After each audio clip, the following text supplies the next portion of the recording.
Hello everyone, welcome to a new episode of the Dissenter. I'm your host, Ricardo Lopes, and today I'm joined by Dr. Peter Etchells. He is Professor of Psychology and Science Communication at Beth Spa University.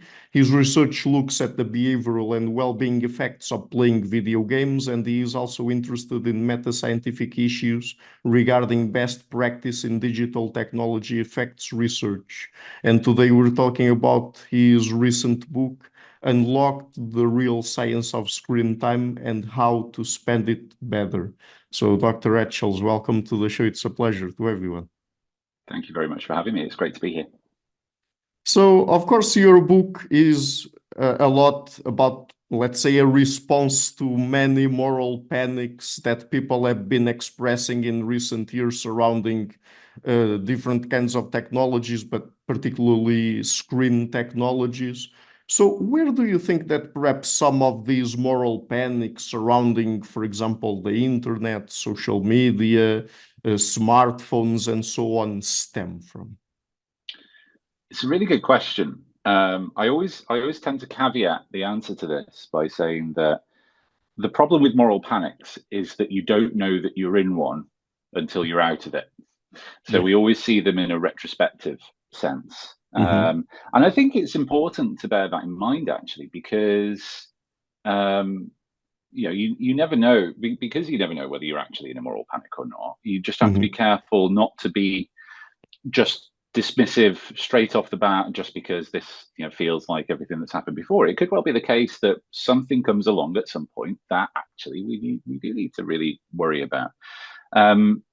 What I probably would say is that with the current concerns around things like social media and smartphones, the evidence base isn't great as to whether they actually do cause harm or not. So it feels like a moral panic, and certainly we're going through the same sorts of motions. So we see the same sorts of cycles of arguments, the way that the rhetoric builds up. It looks very similar to what we've seen before.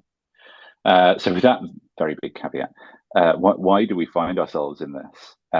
It's a good question because we keep finding ourselves in this situation. Right? Whenever a new, in modern day times, a new digital technology comes along, we very often tend to view that with suspicion and varying levels of concern about how this is impacting people, particularly kids, particularly young people and adolescents.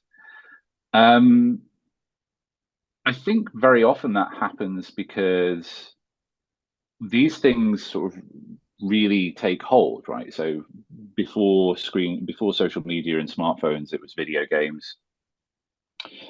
Before video games, it was radio and television, all those sorts of things. These are really disruptive technologies. They appear pretty much out of the blue, or what feels like out of the blue to the general public. They take hold pretty quickly, and they become ubiquitous really quickly. And if you don't know much about them, or you have a particular perception of them that's not maybe informed by expertise of use, I think our default very often is to view them with suspicion or worry and concern. And that's an entirely reasonable thing to do, right? So the problem that we've got with the big smartphone social media debate at the minute is that these things are so embedded within our society and culture now. Everybody uses them. Everybody has that sort of lived experience of not having a good time on your phone at some point. And for some people, that's really serious, right? Some people, there's really horrible things that happen out there. Nobody is saying that doesn't happen. But for most of us, it's not that level of extremity. It's things like, we wanted to go to bed at 10 o'clock and we ended up going to bed at 10:30 or 11 because we were scrolling mindlessly on Instagram or whatever. And that feels not great. It feels a bit unnatural. We tend to focus on those negatives more than the positives. So when you start really kind of asking people, interrogating people, what do you use your phones for? What do you use social media for? Although those sorts of negative things might come to light first, actually, there's lots of positives around them. Social connection. For me, it's things like meeting new researchers and over the past 10 years, it's been a really good way of generating new sort of research ideas and science communication projects and things like that. And we tend to forget those things. But even like just using a phone, you know, the sheer level of convenience about it. There are really good things that phones allow you to do that you won't even necessarily notice. So, you know, we don't really get lost anymore. So you don't have the bad experience of getting lost and being super late for a meeting or an event, because that never happened because you got there on time because you were using the map function on your phone. So those sorts of good things, those convenient things, we don't tend to notice as much. So we all have this lived experience where these negative aspects of technology use maybe are a little bit more salient than the positives. So when people come along and say smartphones are really bad for us, or social media is really bad for us, we sit up and take note of that because it kind of fits with our worldview, really. And that's been true, I think, of every cycle of panic, technology panic through history. It just feels orders of magnitudes larger now with the current debates that we're having. So would you say then that people tend to look at screen technologies in a mostly negative way? I think we default to that for sure. If you ask people quickly and then move on to something else, yeah, we default to these very surface levels perceptions of screens. And I think one of the problems there is that is increasingly, those perceptions are increasingly colored by this very big debate that we're having. So one of the things that I talk about in my new book is this idea of the influence of presumed media influence, which, you know, there's various interpretations of it. And one of them that I take in the book that I think is a useful one is that, you know, we are told constantly, literally constantly now, that screens are bad for us. Yes. That social media is really bad. Of course, that's going to start embedding in there. So there's tons of research from psychology that shows that if you're presented with a claim or an argument, you know, regardless of whether you believe in it or not, or believe it, if you're repeatedly presented with it over time, it becomes more salient, right? And then eventually over time, you start becoming more swayed to thinking that that's correct. And we are literally told constantly that screens are bad for us. So it's unsurprising in a way that everybody, you know, if you're told all the time screens are bad for you, and then somebody comes along and says, do you think screens are bad for you? Of course you're going to say yes. Straight off the bat. But when you start getting people really thinking about it and really interrogating how that technology works for them in their lives, that's when you get more nuanced, more rich, more interesting responses and data from people. So let me ask you about a particular concept that is relevant for this conversation. So what is screen time? What does that mean exactly?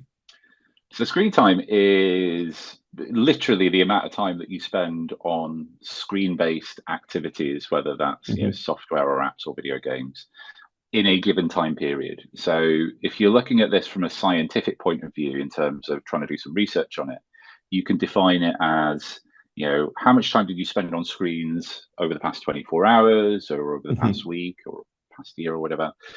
Or you can be a little bit more specific. So rather than screen time, you can say, you know, how much time did you spend on social media yesterday, or how much time did you spend on TikTok yesterday? So you can ask more fine-grained versions of that question. But in the research literature at large, these things are all considered under the general banner of screen time. So yeah, my book is about that. It's about various different aspects of screen time. I think, you know, in the 3-4 months that it's been out, the conversation has really shifted. Nobody really talks that much about screen time generally anymore. We're talking about smartphones and social media, but in a sense, they're the same thing, right? You know, how much time did you spend on your smartphone yesterday is basically asking how much screen time you had. And I go into a lot of detail in the book about why screen time is essentially a meaningless concept for research purposes, because it's literally anything and everything, right?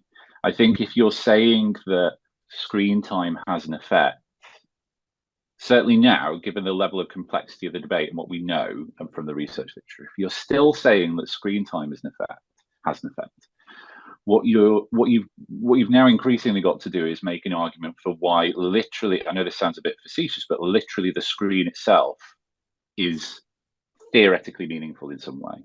Mm-hmm. And I think people increasingly realize that that's a bit of a silly argument to make. That I don't think anybody is trying to say that it's literally the glass screen that's the problem. It's the stuff that we do on it, right? But even then, so smartphones, basically the same thing. You know, I think when we talk about smartphones, we talk about smartphone bans and things like that. It's not actually the smartphone that we're worried about. It's the stuff that we're doing on it. Mm-hmm. So you drill a little bit deeper and say, okay, well, actually, the thing that we're worried about at the minute is social media. Yeah. But then you've got the same problem, right? So what is social media? How do you define that? I've still not seen a good, consistent consensus definition of social media. I've seen people try to come up with that, and there've been some really good efforts. But there are always things. So you take these sorts of definitions sometimes that you think will just cover TikTok and Instagram and Twitter and things like that. But actually, if you're specific about it, and as scientists, we need to be specific about it, it also covers things that you maybe wouldn't want to be worried about. You know, Minecraft, or the chat function in World of Warcraft, or Google Classroom, those sorts of the comment section in YouTube. These sorts of software and platforms, you can define them as social media with these sorts of definitions. Yeah. And it's interesting to me because I kind of get some pushback on this sometimes, that this is like a really nerdy conversation to have, that, you know, I'm coming along and saying, well, definitions are important and we need to make sure that we define our things properly. And then people come along and say, come on, like this is derailing the conversation. Nobody cares about definitions. We know that there's problems with whatever. But it's actually a really important part of that, because everybody feels as though there's a problem going on. But we need to define that properly, A, in order to test it, and B, in order to do something about it. And I find it really interesting that when you push people sometimes on that, you say, okay, well, what is it specifically about smartphones? What is it specifically about social media? They start to get very defensive and very angry and aggressive. They don't really give you a good answer. And I think part of the reason for that is they have this sort of sense that stuff is bad, particularly for kids, but it's not easily definable. But that shouldn't stop us from doing something about it, because we need to protect the kids. It creates a very difficult situation, right? It's a very toxic environment at the minute, A, to even have the debate about screen time or social media or whatever, but B, to do the research in it as well. So yeah, that is a very long-winded way of saying screen time is effectively very poorly defined, and that actually causes quite a lot of problems. And what do you make, by the way, of claims made by people and their research and public campaign by people like Jean Twenge and Jonathan Haidt against screen-based technologies, and in their case, more specifically about social media? I genuinely think that everybody in this debate, so the scientists and researchers who are publishing research and making arguments that screens are bad, the scientists and researchers that are publishing research and making arguments that it's more complicated than that and that we need to think about this differently, I genuinely think that all of those people are trying to do the right thing. I don't think there's anybody with sort of ill intent there. Genuinely, like all of the conversations that I've had with researchers in this area, people are trying to figure out what's actually going on so that we can do something that works. Because I don't think there's anybody out there who believes that, you know, there aren't some bad things that go on online that can be really impactful and really harmful. Candice Odgers, there's a really great quote from her from a recent article, which is essentially that you can take the viewpoint that the research on social media and its effects on mental health is terrible, and at the same time you can take the viewpoint that tech companies need to do something. They need to step up and design their products better. Those are not mutually exclusive positions to take, and I'm exactly the same. I hold both of those positions. I think the research is really poor and really conflicting in lots of ways. That doesn't let tech companies off the hook. There are things that they need to do better, and that needs to happen really quickly. So there's another caveat for you.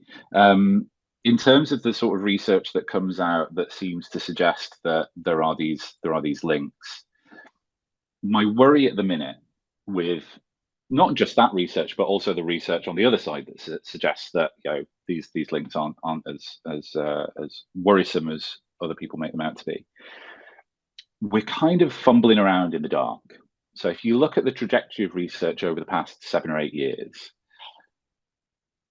90% of it is based in longitudinal research. So where you go away, you find these big data sets where loads of data has already been collected, really important data sets. And you find some questions about screen time or social media or whatever it is that you're interested in. You find some questions about mental health, and you do these analyses that you think make sense. So what seems to have happened is that we started off, some people have done some analyses and found a correlation effect that looks big and scary, and that set the scene for the debate. So you find these correlations, these links between screen time going up over time and teenage happiness going down over time.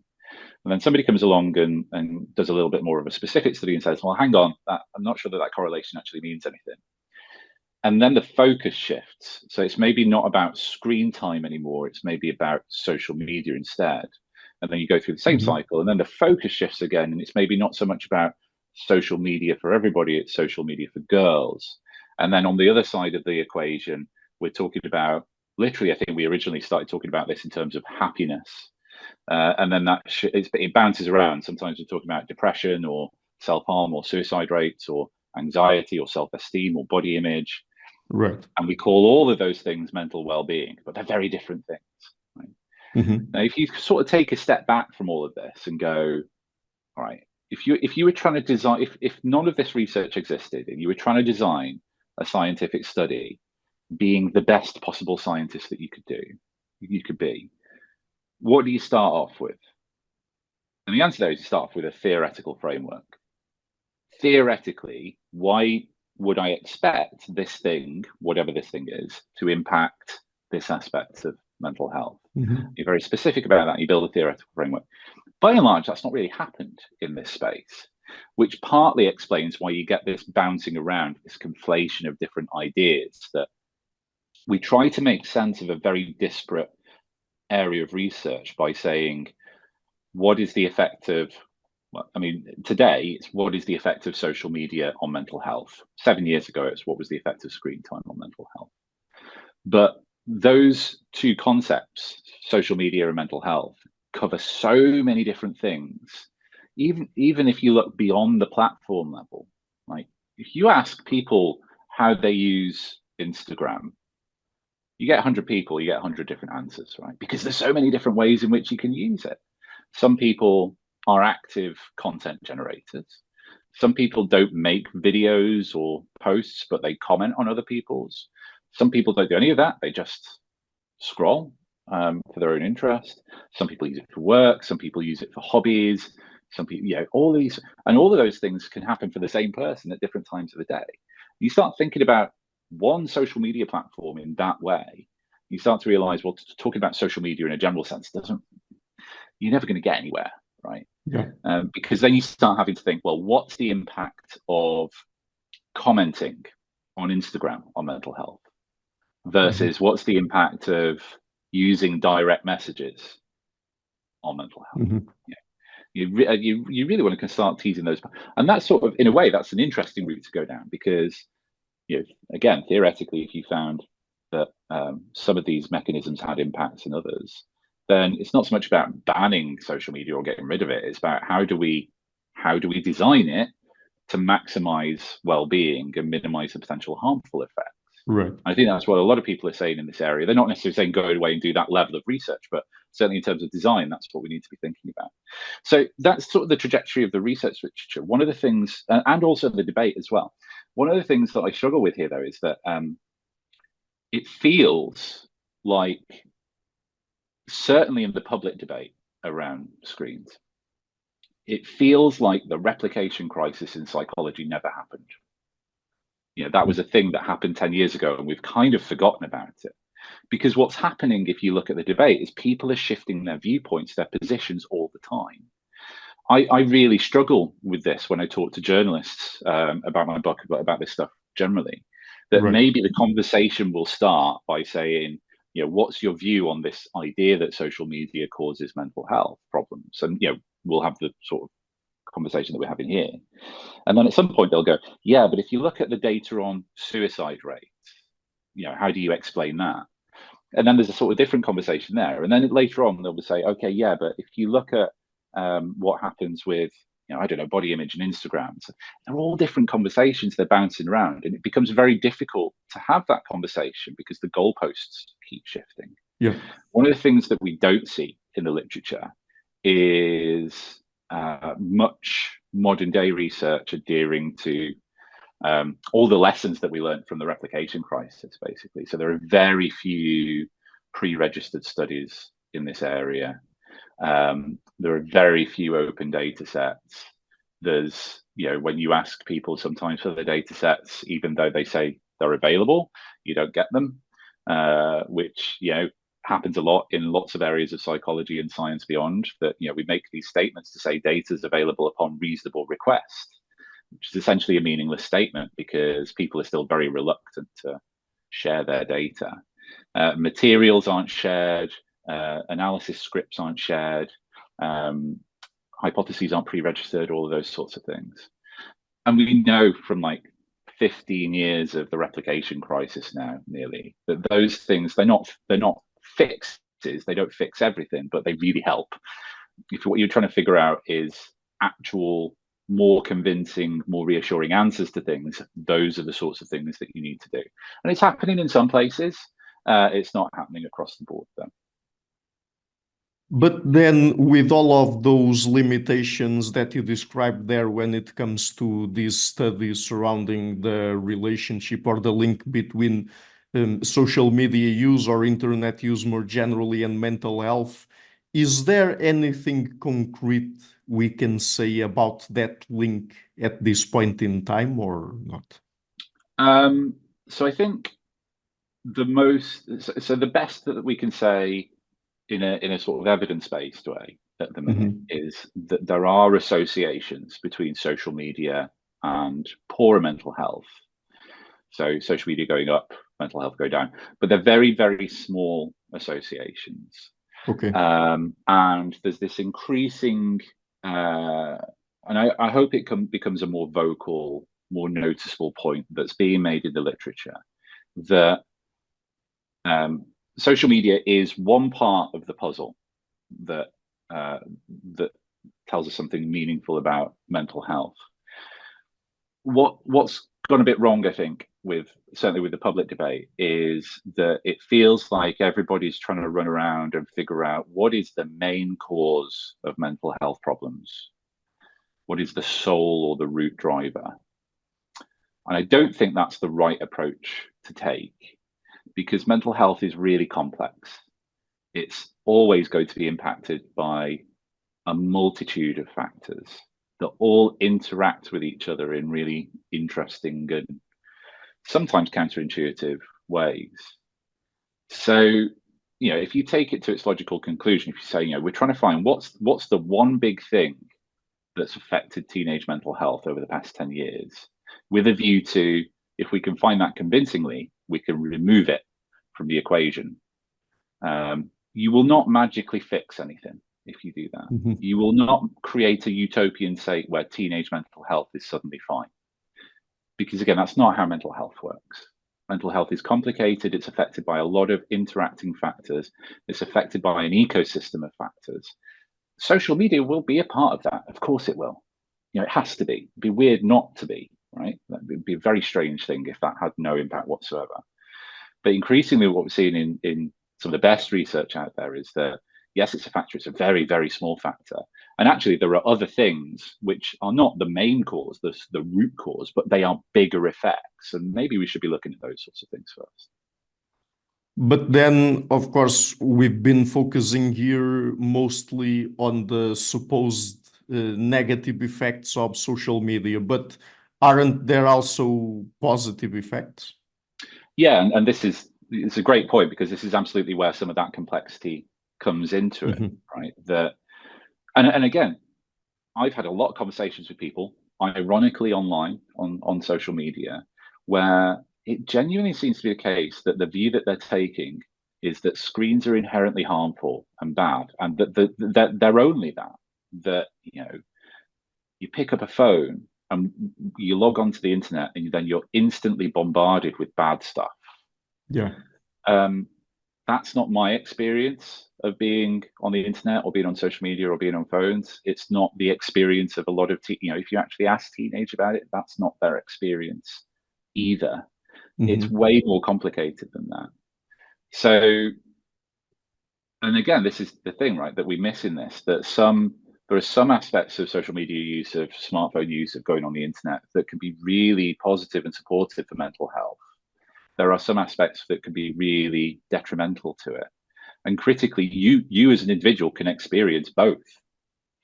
So there's a really interesting line of research that's been kind of brewing over the past 6 years or so that suggests that, well, first off, our online lives mirror our offline lives in really important ways. It's not to say that they're exactly the same thing. Like, there are important differences as well.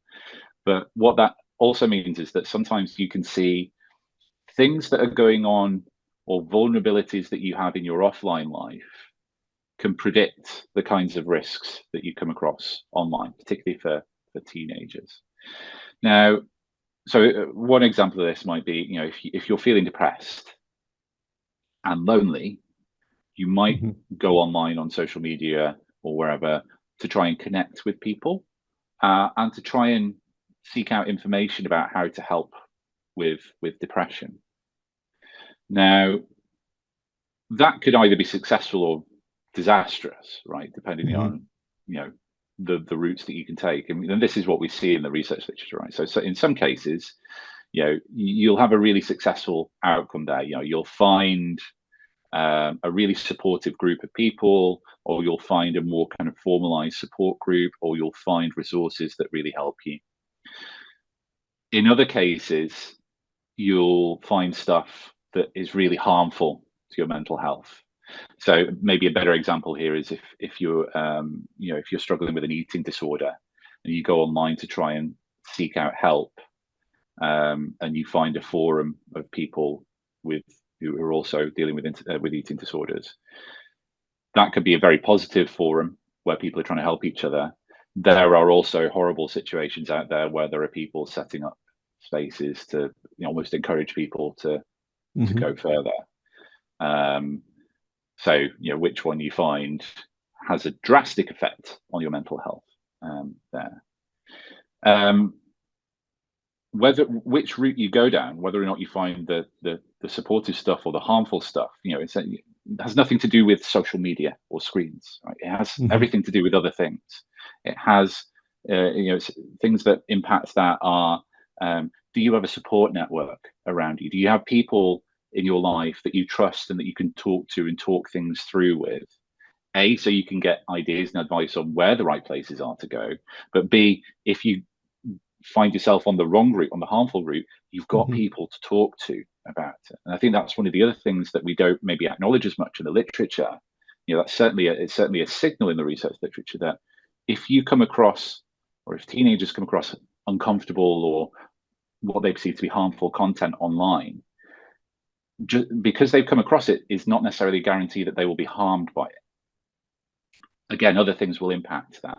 So you can dampen the effects of that that eventuality, again, through support networks, through open communication. Can they talk to their parents or caregivers, friends, family about this and work it through and get help that sort of way?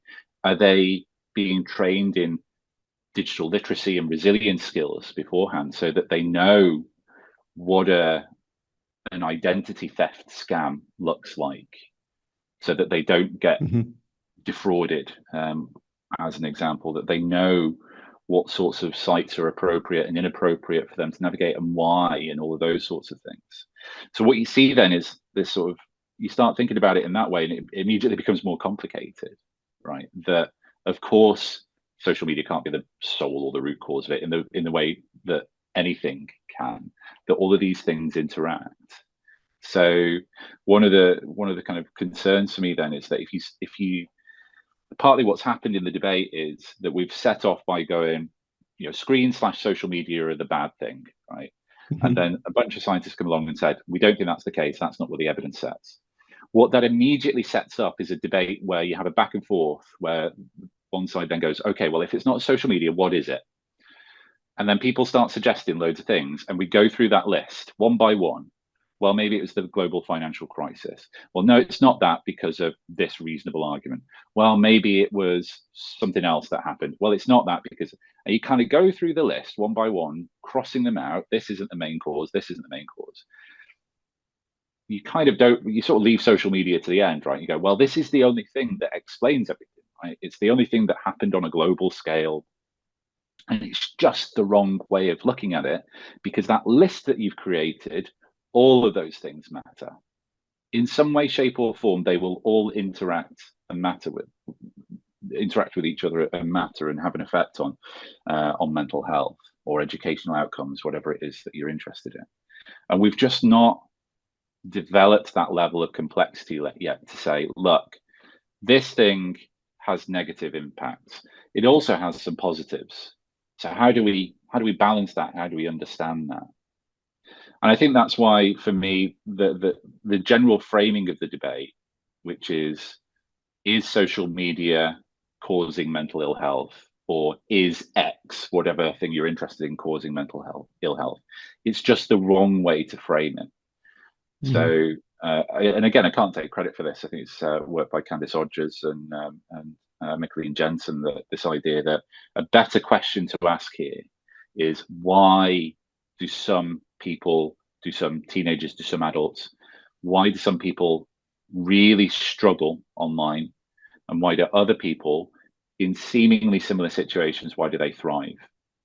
And how do we understand those pathways to those different routes? And if you can understand that, then that's when you can actually make a difference, right? Because you can start to see, well, these particular aspects of the way that we navigate the internet or the way that we use social media don't work.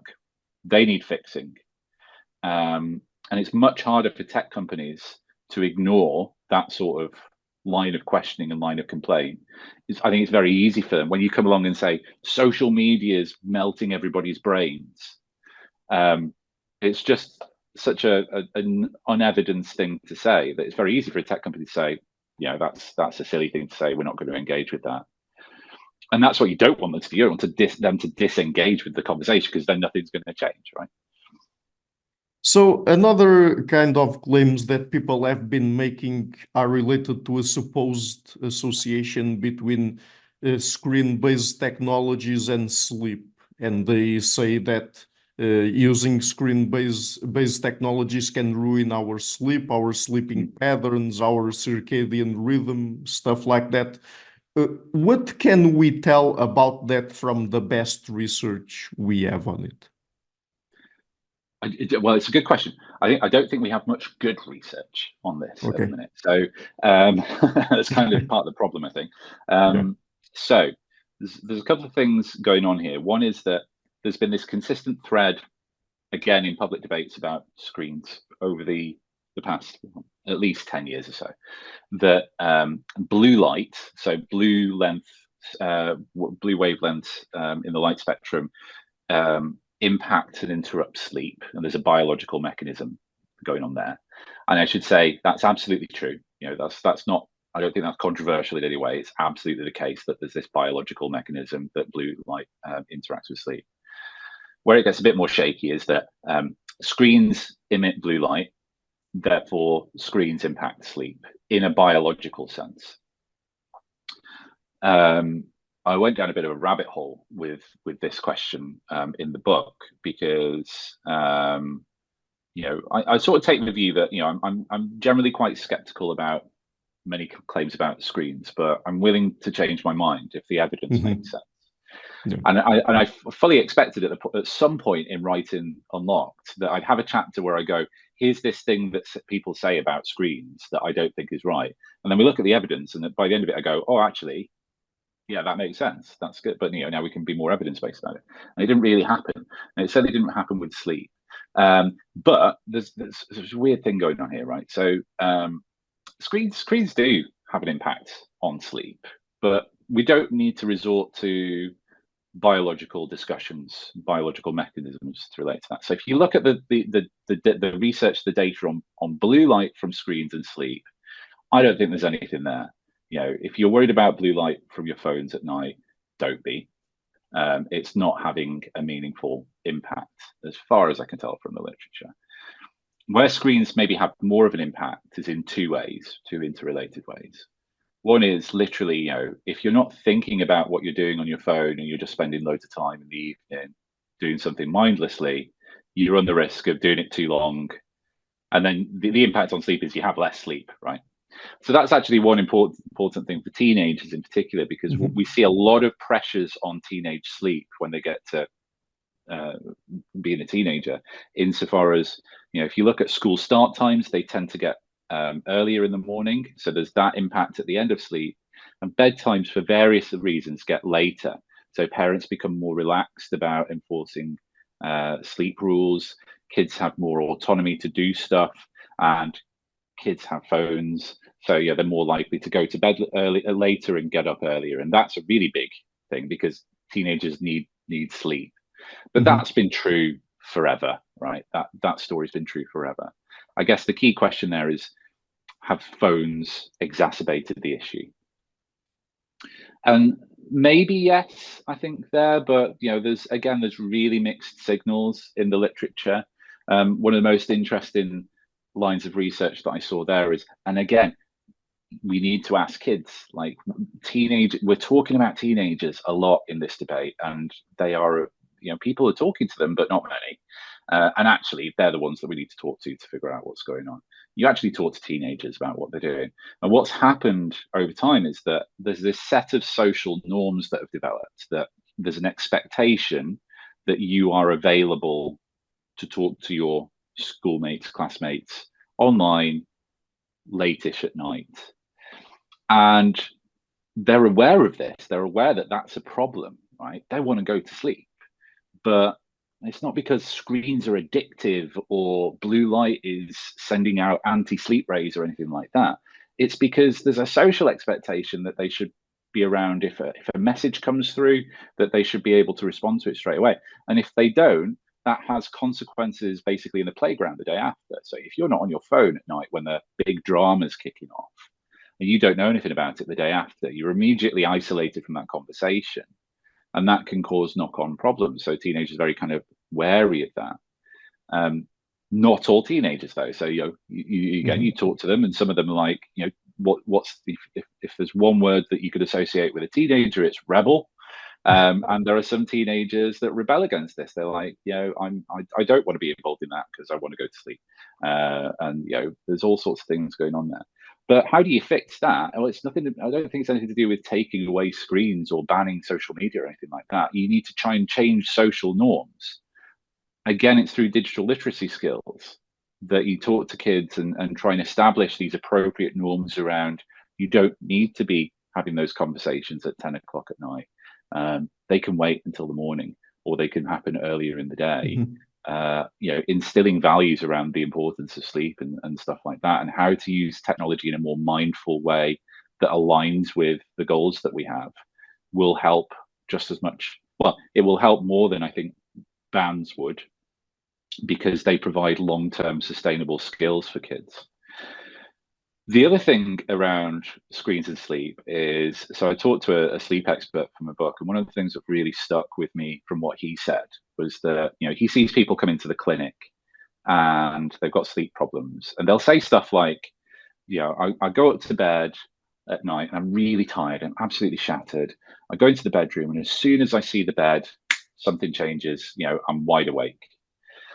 And he was like, that's a real red flag for me, because what that's saying is that you've developed a really negative sleep association with your bed. So if you look at like all of the sleep hygiene literature, it says, basically the only things that you should be doing in bed are sleeping and having sex.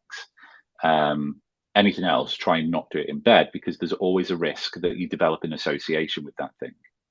So the classic one for us then is we go to bed at night and we get on our phones. Mm-hmm. Now, some of us, and I think a lot of us, do that to help get to sleep. It's a way for us to like unwind and break the day and just sort of wind down a little bit. And I've talked to people, they'll put a podcast on or a video on, not to watch, but just to have like background white noise. And that's fine. If that helps you get to sleep, that's not a problem at all. The thing is, you need to be a bit more mindful of this insofar as if that thing that you're doing on your phone starts to become more cognitively arousing, more stressful, kicking in a bit of adrenaline or whatever, starts to stress you out, make you feel more awake, obviously that's not going to help you sleep. So if you can catch yourself doing that, that's the first stage to doing something about it. So yeah, there's this weird relationship in the research literature around screens and sleep, in that what we've not talked about at all is that biological component, because I don't think we need to, but we very often all of these conversations around screens, we very often feel the need to revert to biological descriptions and explanations.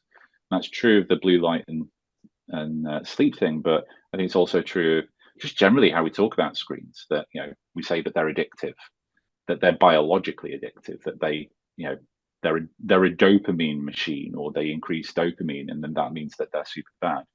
When you can explain the way that people interact with digital technology and the good and the bad without reverting to those. Mm-hmm. And I think in reverting to those, you create problematic frameworks of talking about them.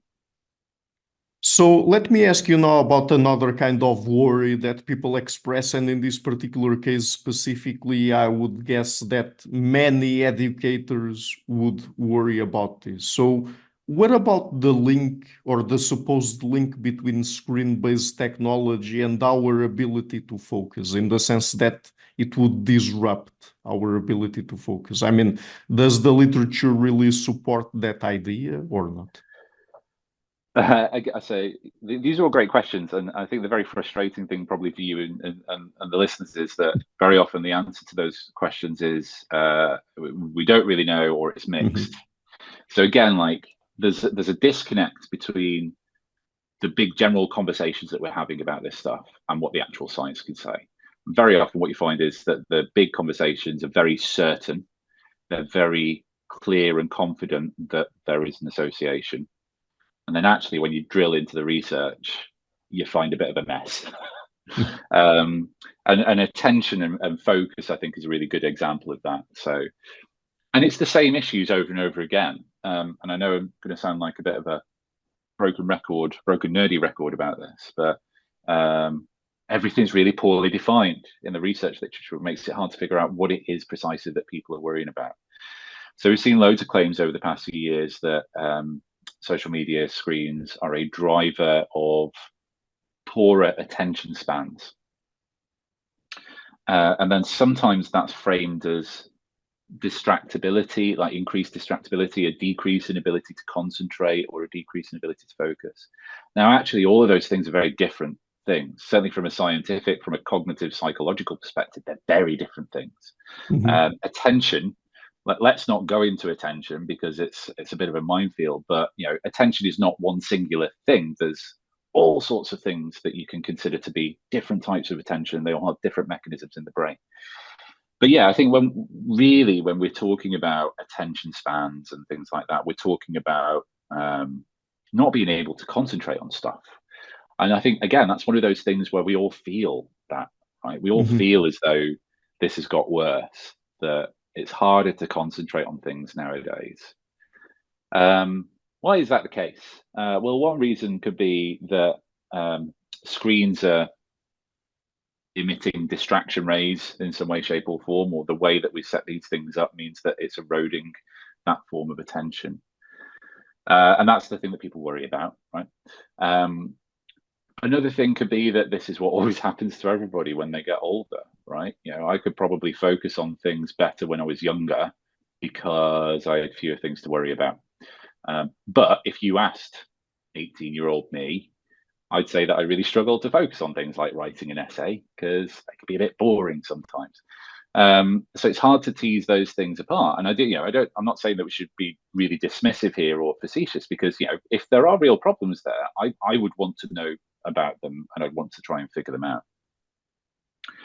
But again, if you look at the literature, it's just not clear cut. There's no good evidence to my mind that suggests that our attention spans have been declining over time. Certainly not in the past 5 or 6 years with the advent and explosion of social media. I mean, if that was the case, I think our ability to our cognitive abilities, the cognitive architecture in our brains that's developed over thousands and thousands of years and evolved over that time, if it was that fragile, we probably would have gone extinct much earlier than this for other reasons, right? So again, there's a lot of fear-based, this is a thing that we really need to be scared about, and we need to be scared about now element to this. There's a line of research that goes back 10, 12 years at least, that looks at this in the context of multitasking. And again, I think that's actually, when you really try and interrogate what people's worries are, it's this idea that we've got screens everywhere now, and you're flicking your attention, your point of focus between lots of different things, and that has to be detrimental. And it's supported by research in that there's this idea in cognitive psychology called the switch cost effect, that if you switch your attention between tasks, there's a time cost associated with that. It's very, very small, but if that builds up over time, then of course you'll see impacts on your ability to do work well. There's a really big paper that came out on that about 15 years ago, and then about 10 years later, a bunch of scientists did a meta review on what's happened since then, and the sort of sad story there was that there's not been any good research to support it, basically. That you find all of these, you find some effects showing that multitasking is bad, some effects showing that actually it's not something that you need to worry about, all of those sorts of things. So again, it's trying to make sense of a very messy, very conflicting literature that sometimes is presented as coherent when I don't think it is. One of the things that really stuck with me when I was thinking about this for Unlocked was one of the big analogies in cognitive psychology around attention is that we have this spotlight of focus, and that certainly is almost like our experience of attention, that I'm focusing on this thing at this particular point, and by and large I'm not really looking or attending to anything in the periphery, but if something comes along that's interesting, I'll flick my attention to it. The classic, we always used to talk about this in undergrad psychology lectures. You're focusing, you're attending to the lecture slides on the screen, but if a tiger jumps into the room, you're going to look at that really quickly, and you're not interested in the lecture slides anymore. But the analogy is there that if that's how attention works, and you've got your phone on your desk and the phone pings off with a notification, that whatever you were doing, you'll look at your phone, and then you're stuck then because you're on your phone, and it's very hard to switch back. Or even if you can switch back, you're doing that repeatedly, and that's to the detriment of whatever you were doing before. There's this line of research that's been coming up recently that I think is a really interesting alternative way of thinking about how attention works. That it's not this, you're not in this tunnel vision mode. That's partly what you're doing. You have to be focusing on something, right? But actually, if you look at what's going on in the brain, your brain is very good at creating maps of your environment. So you have auditory maps, you literally have a visual map at the back of your brain that maps out what light's coming in and hitting your retina. But kind of overlaid on this is what we might call an attention priority map. So you can imagine this as like a topographical map of your environmental space with peaks and troughs. And where there's a peak on that map, that corresponds to something that's really interesting and important, that's worthy of your attention. And where the map's flat, there's nothing interesting going on.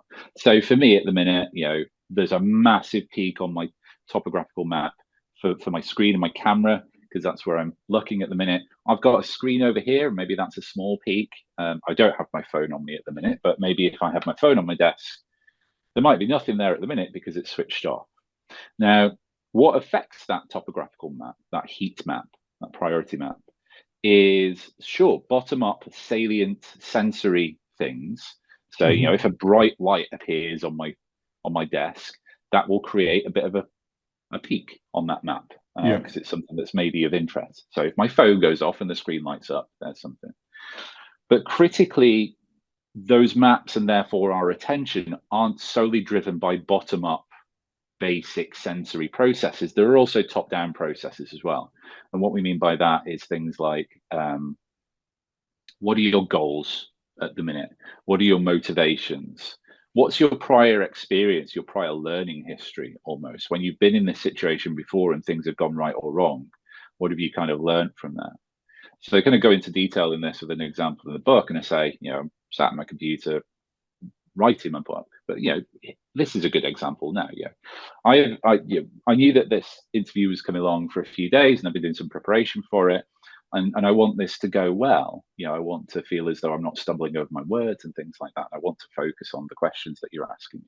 So for me, there's a massive priority peak around, ironically, my screen and my camera at the minute. If my phone was on my desk and it pinged off, well, I don't want to pick it up and start reading the message or answering a phone call or something like that. Would be weird because you're recording this interview, and it does not align with how I want this to go and what my goals are. So if my phone were on my desk and it pinged off, there might be a little peak of activity on that map, but not enough to shift my attention. So I think thinking about it in that sense, and that's a vast oversimplification of what's going on in the brain, but basically you have these layers of different maps like that going on there. If you think about it in this sort of sense, though, what's going on, because I could say all this stuff and say attention spans aren't collapsing and stuff, but we still feel really distractible still. How do we maybe explain that with that sort of thinking then? Maybe it's distractibility then, right? And I have lots of conversations with my students about this. They'll come in for meetings with me, and we'll talk about how their work's going, and they'll say they're really struggling. They know that they've got this essay in, but they just when they sit down to write it, they can't really think what they're doing, and then they'll start playing a video game or something like that, and the next thing you know, the day's gone.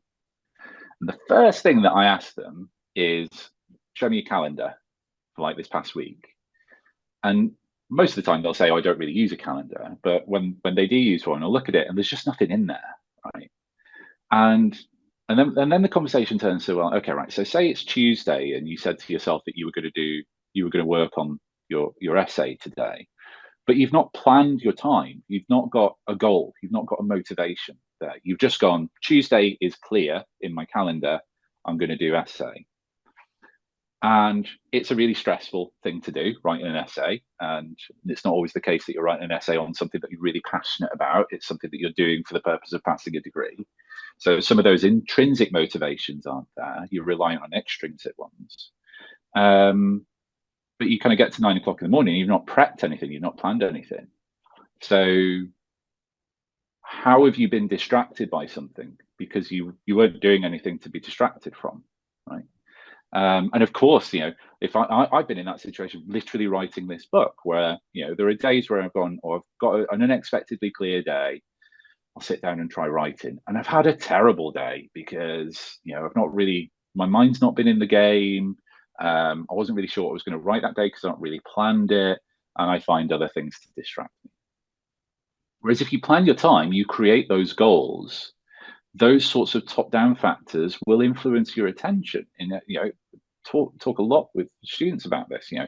Block your time out. Say, okay, I'm going to work on Tuesday. I'm going to work on this essay for 2 hours, but actually within that 2 hours, I'm going to do 10 minutes of work and then have a bit of a break. And in those pockets of time, I'm going to plan what I do. So I'm going to start off by writing a structure for my essay, and they go away, and when they try that, when they do it, they do really well. So we've become, and ironically, like, technology is a factor in that I think we've become so reliant on technology as this sort of convenience thing that very often we don't see it for what it is, which is a tool to help us. And if we use those tools correctly, we're not distracted by tasks when we need to get on with things. If we use them incorrectly, we get massively distracted by them, because not only are they tools of convenience, they're tools of entertainment as well. So a lot of this is around being more mindful, more reflective about, what do you want out of your time online? What are you doing online? How are those two things aligning? And if they're not, what can you do about them?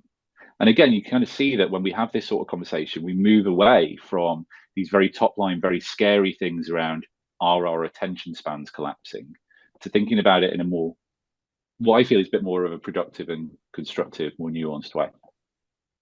Okay, so in the interest of time, let me ask you about just one more type of claim that people make about screen-based technologies, and then I will have just one last more general question to ask you about the book. So another thing that sometimes people claim is that these types of technologies can be addictive. And there would be, of course, a lot to unpack here, but what can we say about that? And by the way, what does it mean to say that something is addictive?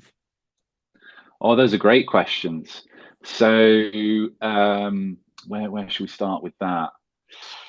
I think for as long as digital technologies have been coming out,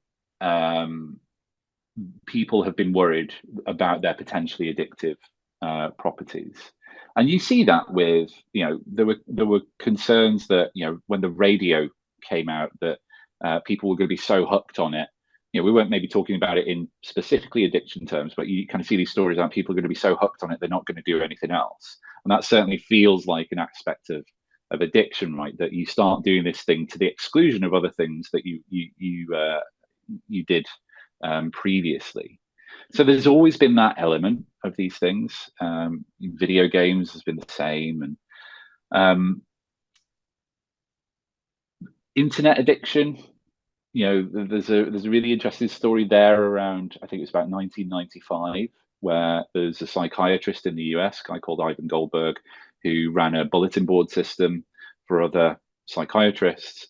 I was very frustrated at the time with the Diagnostic and Statistical Manual, which is like the American Psychiatric Association reference book for diagnosing and listing mental health disorders.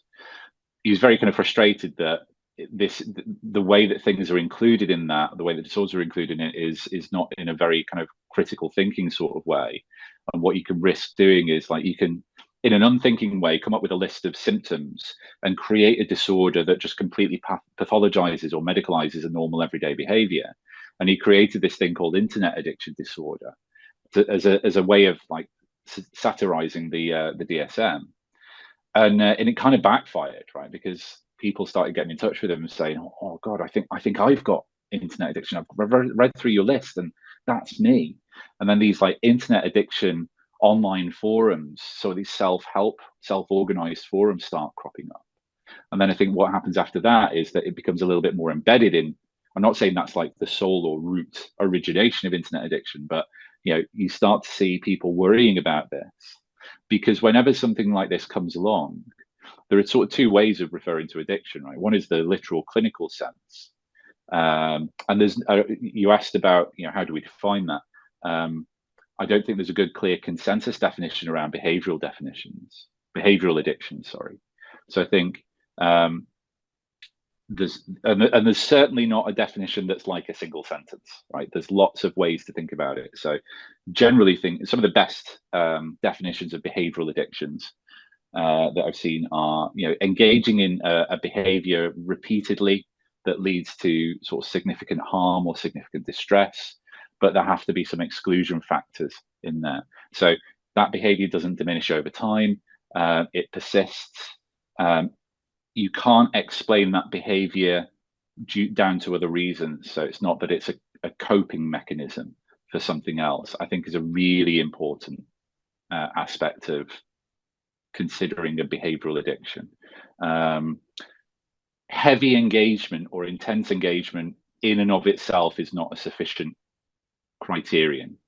So if you can have people who are heavily engaged in that activity, but they don't always inevitably come to harm, that needs to be taken into account. And even if it is potentially harmful, is it a result of intentional choice, deliberate choice on behalf of the individual, rather than this is something that they feel like they have no control over? So that's probably one of the better definitions that I've seen of, you could apply that to internet or smartphone or whatever addiction. And in doing so, what I argue in the book is that you're not addicted to your smartphone. You're not addicted to social media. You can have bad relationships with it, problematic relationships with it. Bad habits can be developed, but they're not addictions. So there's this whole like clinical side of how do we define addiction, but also we use the term addiction in an everyday sense, right? We say that we're addicted to things when we actually mean we really like it, or we do that thing a lot, and maybe there's a bit of shame or guilt associated with that. It feels like a bit of a vice, but that is very different to full-blown clinical addiction, right? But I think what's happened in the debate is that because we use those words, and in the absence of a good, robust, coherent research base, it's inevitable then that you start to think about this behavior. So let's go with smartphones still. So smartphone addiction, you say we're addicted to them. You start to think about that in biological terms.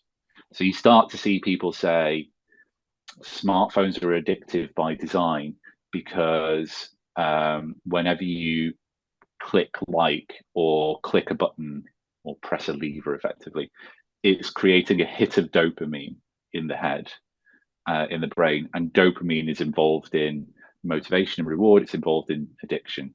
So the more dopamine that something releases, the more likely it is to be addictive. Now that is a vast oversimplification of how dopamine works and what the biochemical, the biopsychological impacts and mechanisms of addiction are, right? And that all comes from research on like substance use and abuse disorders.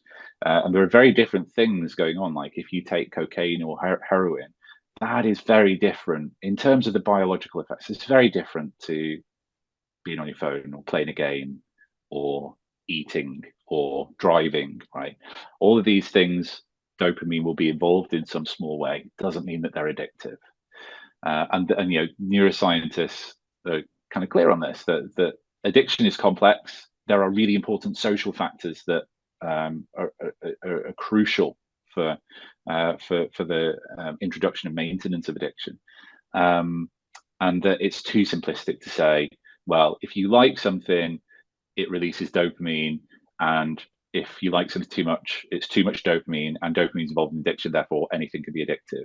It's just sort of the wrong way of thinking about it. But we've got stuck in that framing, right? I see this, people default to it all the time, right? That social media is addictive, or social media is designed to be addictive. Infinite scrolling is addictive. Smartphones are addictive. Clinically, they're not. There are no formalized clinical definitions of those things. The only formal clinical definition of a behavioral digital addiction is gaming disorder. And even there's no clear consensus on what it is, right? If you look on the World Health Organization's own website for gaming disorder, they link to a systematic review from 2020. And in that review, they look at 160 studies that have been published on this stuff. And across those studies, there are 35 different ways in which gaming disorder or gaming addiction is measured. 35 different ways, not one, 35. And in other studies, other systematic reviews, you find similar numbers of studies, but like even more ways in which you determine a cutoff criterion for addiction within those ways of measuring it. So 35 different ways of measuring gaming disorder. And if you look at the prevalence rates in that one paper, they are anywhere from about 0.2% of the gaming population meet the criteria for gaming disorder, up to just under 58%, right? So what you're saying there to me is that either basically nobody has gaming addiction, or pretty much everybody has. Now that's true. But the number is somewhere between 0 and 100, right? Not useful to say that at all.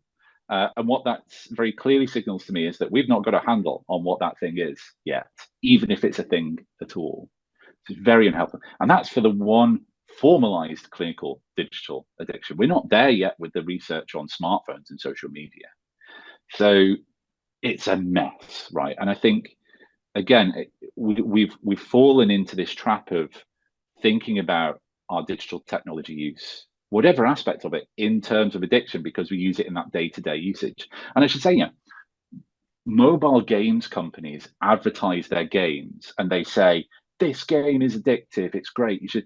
And I was like, that's a weird thing to say, right? Why are you saying, like, this thing is really harmful for your behavior, you should do it? So there's absolutely responsibility on the tech companies on this side of things. You can't claim that games aren't addictive and then say in an advert, this game is really addictive, when you mean it's great.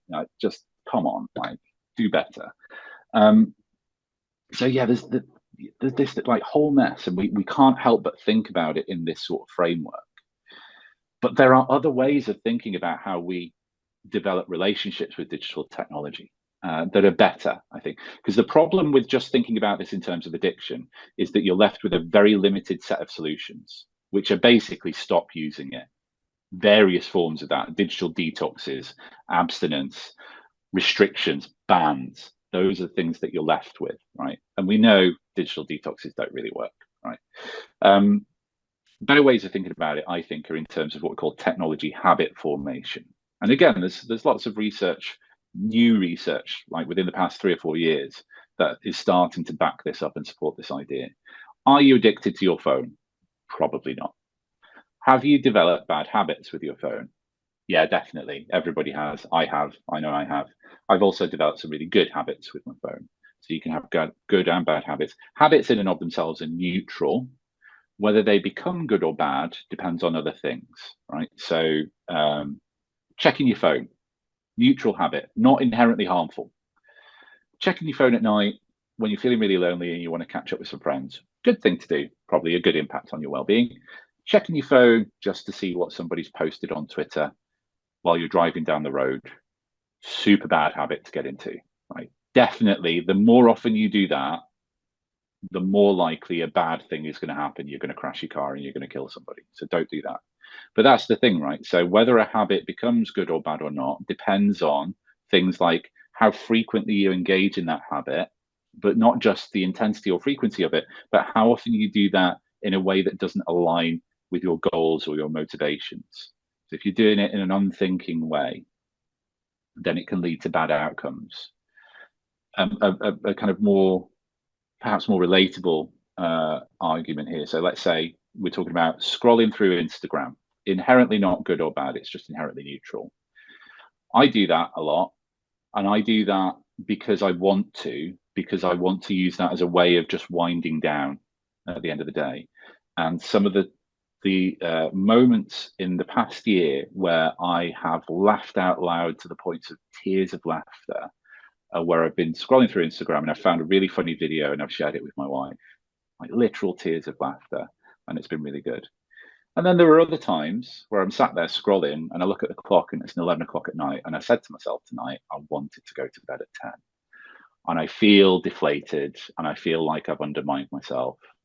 Now, is that because scrolling through Instagram is addictive? No. What I try and do in that situation is go, what's happened here? Why did this happen to me tonight? And very often what I find when I start reflecting on that and start interrogating it is I go, do you know what? I've had a really stressful day. In and amongst doing work and stuff and all the things that I need to do at home and looking after the kids and everything, I actually didn't sit down until 9:45. Like, that was the point at which I went, oh, I can finally relax. So maybe it was never on the cards that I was going to bed at 10 o'clock, because I'm not going to magically wind down in 15 minutes. So maybe it was the case that, if I wasn't scrolling on Instagram for an hour or whatever, I would have been doing something else. So I was always going to go to bed at 11 o'clock. But actually, in scrolling through Instagram, I didn't find anything fun that time. I didn't really get anything interesting out of it. So tomorrow, if the same thing happens, can I do something differently instead to help unwind? And maybe tomorrow that's reading a book on my Kindle, which is still screen time, but maybe it helped me unwind a bit more. Or maybe it is scrolling through Instagram, but it's just doing it with my wife and like looking at things and chatting to each other. And when you start thinking about it in that sort of sense, a few things happen, I think. One is you don't feel as guilty or as ashamed anymore. And I think there's a lot of shame in this conversation. You know, the shame around people saying things like, who are these stupid parents that give their kids a phone at whatever age? You know, they're sort of looking down and sneering at people. The sort of personal shame, you know, there are moments where I felt guilty about being on my phone. And I think we need to cut ourselves a bit of slack. I'm probably coming into your final question now, right? You know, what can we do? Yeah. I think we definitely need to cut ourselves a bit of slack and just, you know, go, okay, you know, we've all developed bad habits with our phones. The answer to that is not get rid of them, because there's loads of good stuff that they do for us as well. The answer to that is, how do we maximize the positive aspects of this and minimize the negatives and the potential harms? And the first step in that is being more reflective, being more aware of what you're doing on your phone, but feeling empowered to say, if there's something that I'm not getting anything good out of, how do I get rid of that? You know, I think sometimes we feel like, oh, well, I don't want to delete my Twitter account because sometimes I get really good stuff out of that, and I feel as though I should be kind of available there. If you're not getting anything good out of Twitter, I'm just using that because it's the first example that came out of my head. Yeah, delete it, and you won't lose out, right? But you know, I know from my personal experience, I've had some really rubbish encounters with people on Twitter that have left me feeling really bad. But I have really good ones as well. And I still use it as a sort of, despite everything that's happened with Twitter, the dumpster fire that's been over the past year or more, I still find it a really good source of finding new papers, finding new stories that are relevant to my research and science communication interests. So try and focus on how do I use it more for that. And I say this in the book, you know, part of what that's meant for me, not just on Twitter, but online generally, is that I've thought really more about being a nicer person online. You know, there have been times in the past where I've said something really snarky to somebody because I'm frustrated with the conversation. And you know what? Never had a good outcome from it, never had something productive come out of it. So I try really hard now to go, yeah, and sometimes I have that urge to like dunk on somebody online, but I withhold it and I post less online. And I think that's a good thing for me, you know, because I'm making it work more for me, making it more useful as a tool. And I think if we can all do that a little bit, and it's not something that you just do once, it's something that you have to do repeatedly. You know, it's hard work. Changing a habit is not going to happen overnight. It's like changing the direction of a massive oil tanker. It takes ages, right? Because this is a massive, heavy thing to turn around. You're not going to get overnight results. But what you will get is long-term, healthier, more empowering results if you do that. So you've already ended up at least partly answering my last question, but let me still ask you, generally speaking, what would be your suggestions when it comes to how we should think about and approach screen-based technologies and even digital technologies more generally without coming to the table with just an assumption stemming from a moral panic about how supposedly they are all negative and we should just drop them altogether and stuff like that? So it's a great question. And I think the thing that everybody has to remember is that these sorts of technologies, they're not going away, right? Yeah. There is no scenario here where we all stop using smartphones or tablets or social media. What the likely scenario is that the way that we use them changes. And then that drives technological changes. So that the kinds of tech that we'll be using in 10 years' time will look very different to what we're using now. That's just how things change, right? We've talked a little bit about these sorts of individual things that we can do, you know, reframing how we think about this, not in terms of addictions, but in terms of habits. Feeling more empowered to make changes in that sense, I think, is a really useful thing to do. I think that's also true of the public debate, though, more generally. The thing that I'm really saddened about at the minute is that public debate has become very polarized. We're now in a position, effectively, where people are so ideologically entrenched, either in terms of the phones are bad or the phones aren't bad. It's very difficult to talk across that barrier. That, you know, I find it very difficult as I feel, and I include myself in this. I'm not saying that this is other people, although it is other people as well. Collectively, I feel as though there's been a failure of science communication here. that we've not taken lessons from the past and adapted them here, and admitted that there is a lot of uncertainty around the research, that we don't know the answers yet. The science is not there yet. We know what happens in other sorts of moral panics. If you look at the trajectory of research in things like the violent video game debate or whatever, when those debates kick off, they're very heated and very polarized, and the research that comes out reflects that. You see these very big effects suggesting that video games are really bad, but using poor methodologies because everybody's rushing around trying to do some research in it. And as the research matures and as it gets better and the methods that we develop improve over time, the effects get smaller and sometimes they go away. And that sort of tracks with debates over time where people get less and less vociferous about this. You know, the best evidence that we've got in the violent video game and aggression debate at the minute is that there are some small associations there. You do feel a bit more aggressive playing a violent video game, but it's very, very short-lived and it doesn't have any impact on anything else. It's not the thing to worry about. But we're not really talking about violent video games and aggression anymore, right? We've moved on. But I feel like that's more of an extreme thing at the minute, that we've become really polarized in this debate, and that it's not that people aren't talking to each other on both sides, it's that they're shouting, they're angry, like people are angry about this.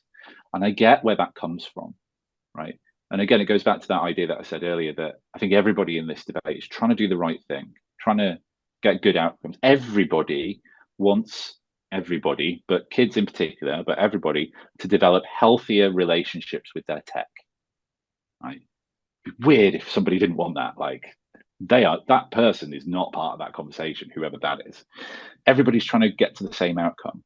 Where we all differ is on the journey and on what that actual outcome looks like. So for me, the journey shouldn't be about fear or shame or guilt. Because what happens there is we start scaring people. And this is literally what's happening at the minute. People are going, this is an emergency. This is definitely bad. We need to do something now. You put people into that panic mode and they get scared and they lash out. And that's what happens in this debate, right? You know, if you come along and say the research is complicated, people start attacking you. You know, they'll start asking you, well, who you're funded by? You must be funded by big tech or Meta or stuff like that. And just for the sake of argument, I am not funded by any of those companies. I don't have any conflicts of interest in that sense. I don't have any conflicts of interest. My conflict of interest is that I wrote a book about this. So you could perceive that as I've got a book to sell. Fine, if you want to look at it that way. But so do other people as well, right? But they like, you know, and I think also it's a reasonable question, right? It's a reasonable thing to say, you know, who are you funded by? Because that's part of the puzzle, right? So I'm not saying that we shouldn't ask those questions, but I think if we can approach this with a little bit more compassionate, empathetic, critical curiosity, we would do the debate a big service, right? And I think this is the final point that I make in my book, that it's very easy to be very critical of something that you don't agree with, that's something that doesn't fit with your worldview. It's very hard to be critical of something that does fit with your worldview. And I think we need to be better at that. When a headline comes along or a new journal article comes along that says something about smartphones and social media, whatever it says, good or bad, don't just take it at face value. Think about what the evidence is to support that claim. Is it a good paper or a bad paper? I fully appreciate that it's all well and good me saying that people don't have time for this, right? We don't have time. Every time somebody comes along and says phones are bad because whatever, we literally don't have the time to go, I'm going to spend 2 hours of my day investigating the science behind this. I'm sorry, I know we don't have time for that. If you do, great, try and do it. But if nothing else, just try and use those moments as a chance to check in with yourself and go, okay, well, I've seen this thing, whether I agree with it or not, is it an opportunity for me to think about the relationship that I've got with my phone or my social media or use or whatever it is? Just using it as those chances to think about building better habits, I think is something that we could all kind of get on board with. Great. So the book is again Unlocked: The Real Science of Screen Time and How to Spend It Better. Of course, I'm leaving a link to it in the description box of the interview. And Dr. Etchells, just before we go, apart from the book, would you like to let people know where they can find you and the rest of your work on the internet? Sure. Yeah, anywhere really. I'm available on most social media platforms. My handle is usually at Pete Etchells, or you can contact me through my website. My website is peteetchells.com. Yeah, that'll kind of come through to my email. So however you want to get in touch, I'm always happy to chat to people about this stuff. Great. So thank you so much for taking the time to do the interview. It was a really informative one. So thank you so much. No, thank you for having me. Hi guys, thank you for watching this interview until the end. If you liked it, please share it, leave a like and hit the subscription button. This show is brought to you by Enlights, learning and development done differently. Check their website at enlights.com, and also please consider supporting the show on Patreon or PayPal.